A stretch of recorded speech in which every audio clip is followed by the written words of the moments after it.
I do believe that there are all kinds of political and philosophical and ethical and economic and educational implications of accepting the view that there is an enormous amount of genetic and biological diversity, far more genetic and biological diversity in the human population than we've ever considered before, in my opinion. And that does and will have probably policy implications.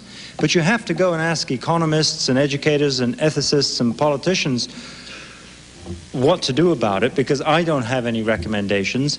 I'm just simply, if I have any recommendation at all, it is to the effect that we really must, it's about time, after 120 years since Charles Darwin, it's about time that we human beings accepted that we are another form of animal life on this planet, and that there will be a lot of genetic variance within us, which is the first fundamental postulate of Darwinian theory, is that there's genetic variance. The second postulate is that some of that variance is more successful at getting itself replicated than other parts of the variance. That's evolution. So Darwin's theory at that level is quite easy to understand conceptually.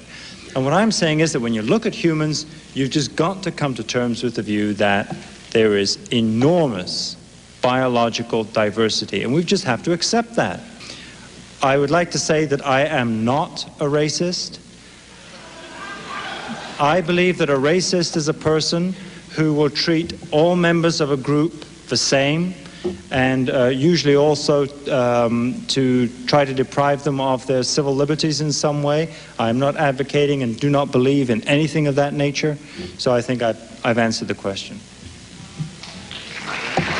Yes, I have a copy here of the Ontario Policy on Race Relations.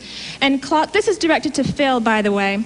And Clause 3 says, the government will also continue to attack the overt manifestations of racism, and to this end declares that A, racism in any form is not tolerated in Ontario, and B, all doctrines and practices of racial superiority are scientifically false, morally reprehensible, and socially destructive, are contrary to the policies of this government, and are unacceptable in Ontario.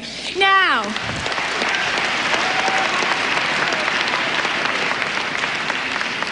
you are being shrouded under the umbrella of academic freedom.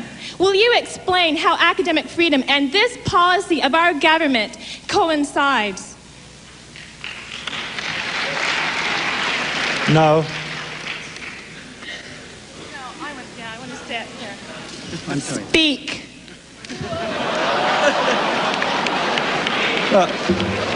The word racism has 2,000 or 3,000 different meanings. I don't know even what the word means. To me, I've already defined it, that it means the desire to take away somebody's civil liberties, or to treat people in a particular category as all the same, and so on. I can tell you one thing in what you said at the very beginning about superiority and inferiority. Well, maybe you should get a copy of the policy. Okay, but I don't use words like superior and inferior. It's obviously... I really don't. It's obviously true that some of the traits that I'm looking at, like, for example, intelligence, people certainly have strong values about, and it's superior to have a higher IQ. But there are other traits, like, for example, sociability, which some people might argue it's better to be more sociable and not to be too introspective.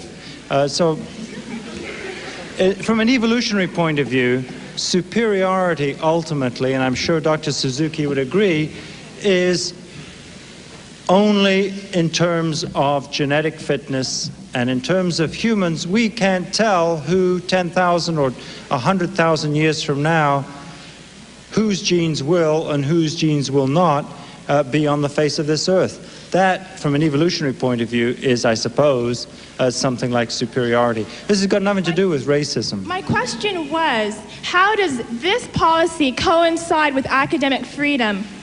I don't see any conflict, so I can't explain. You don't see any conflict? No.